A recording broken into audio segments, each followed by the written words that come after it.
Nos encontramos con Franz Córdoba. Él es el director del estudio OMIO, ubicado en Quito, Ecuador, y ha participado de esta producción que se llama Un niño que escuchó el silencio, que forma parte de La Esférica, una serie de producción animada 3D que narra la historia de los mundiales de fútbol desde la ficción. Basándose en esta historia, trata de construir una historia y una narrativa aprovechando toda la integración de tecnologías que nos permite la actualidad. Así que le vamos a dar la palabra a Frank para que nos cuente cómo ha sido el proceso de todo lo que tiene que ver con la sonorización, la música y la banda sonora para poder ver este resultado final del cortometraje que ya vamos a ver a continuación. Hola Pedro, muchas gracias. Bueno, primero agradecerte el habernos incluido al estudio y a mí en este maravilloso proyecto. Los procesos como nosotros los tomamos cuando tenemos esta responsabilidad de crear todo un mundo, de recrear, porque como es animación, uno viene de cero, ¿no? Entonces, el proceso de esto primero ha sido empaparnos bien del proyecto, de las necesidades del proyecto, de la geolocalización del proyecto también, que eso nos ayuda bastante a entender el ambiente. Basándonos en esto, basándonos en desde dónde está contada esta historia, hemos empezado a investigar sobre cuáles son los sonidos habituales de este sector, digamos, de donde está ubicado, en este caso que me has dicho que es Valencia. Hemos estado ubicando cómo suena todo este entorno sonoro. También entender muy bien qué es lo que se quiere contar en la historia, y como es un cuento mágico que tiene bastante de realidad, pero de todas maneras sería un cuento mágico a esto, ir buscando los elementos que nos ayuden a mantener los hilos de tensión y los hilos de realidad. Entonces, el sonido, yo digo muchas veces cuando doy este tipo de charlas sobre qué significa el diseño de sonido y qué es el sonido en sí. Para mí el sonido es el otro 80% de una historia, de una cuestión audiovisual, sin desmerecer la fotografía, sin desmerecer el guión. Es como una ironía lo que estoy diciendo, el otro 80%, porque el sonido es el que nos ayuda a ubicarnos en el espacio. Inclusive nos ayuda a ubicarnos en el peso de los personajes, hasta peso en la cuestión física. O sea, si una niña salta, tiene que sonar el peso de cómo salta. Entonces, esto nos ayuda a crear esta sensación de realidad. Hemos entendido también, para hacer la música, también otra vez el entorno de donde se está contando la historia, y hemos tratado de sincretizar la música para hacerlo algo que también nos sitúe en un espacio específico.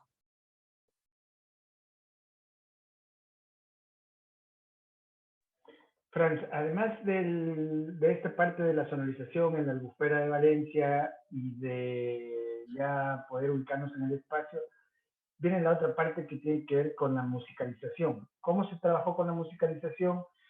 ¿Cuáles fueron los elementos que se incluyeron y qué se pensó para poder contar también esa parte de la historia?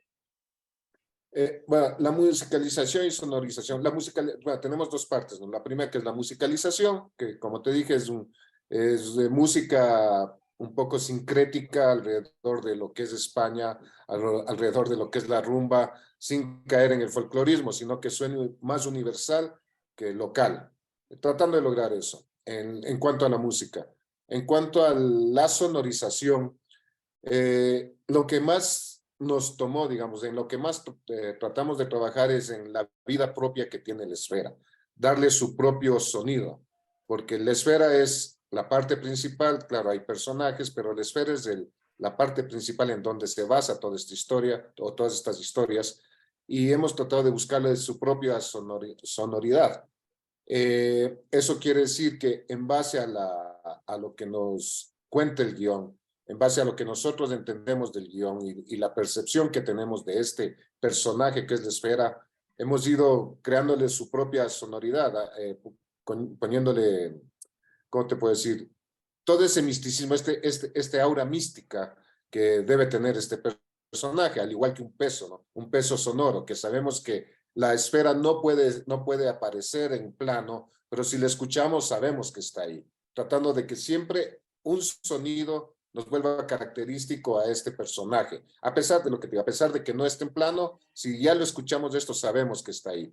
Y creo que esa ha sido la parte más interesante de este proyecto me parece muy interesante en sí, pero la parte más interesante de este proyecto ha sido buscarle una personalidad a un objeto, más no a un carácter, un personaje que simula un humano, sino este objeto que no es humano, que no trata de simular ser humano, que tenga su propia sonoridad, su propio peso sonoro.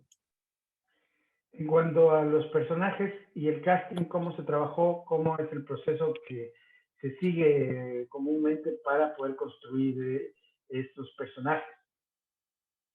Bueno, para los personajes hemos ido buscando las características físicas que pide el guión, las características de actitud que pide cada personaje. Por ejemplo, Carlos es un hombre mayor con sabiduría, o tenemos a los niños que cada quien tiene, o sea, el niño entusiasmado en el juego, la niña todavía un poco inocente y la otra niña un poquito molestosa. Digamos, tenemos estas variantes, ¿no? Y para el casting hemos buscado esos personajes. Tuvimos alrededor de casting, tuvimos por personaje, por ponerte una media, tuvimos alrededor de 8 personajes que casteamos por cada uno, en donde nos hemos ido quedando con los 3 o 4 que nos pareció lo mejor, y después ya montándolo sobre imagen, hemos ido viendo cuál nos funciona mejor. Y la otra cosa importante es que, como una experiencia, en este casting se presentaron gente con muy buenas voces, con voces que podrían pegar, pero que no actuaban, que no tenían este referente de actuación, que esto no es un comercial, es solo tener una buena voz que impacte, sino hay que tener el personaje en sí, apropiarse del personaje. Entonces, en ese sentido, hubo muchas voces que eran buenas, en sentido que sonaban muy bien, pero que no se pegaban al carácter del personaje que necesitábamos. Por ejemplo, lo que más nos ha costado es el niño, que el niño fue algo que estuvimos buscando. Aparte de eso, bueno, tú sabes, estoy en Ecuador y tener mucha gente española acá que haga este tipo de cosas no es fácil.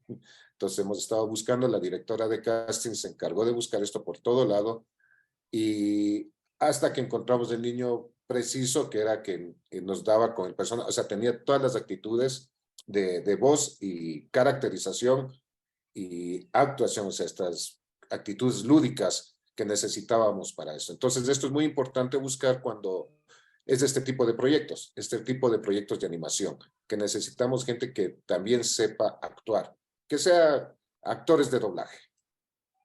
Para cerrar, ¿qué te pareció? ¿Cuál es la valoración que tienes respecto a esta experiencia, tu trabajo con diferentes respecto a lo tradicional de trabajar con personajes con metahumanos?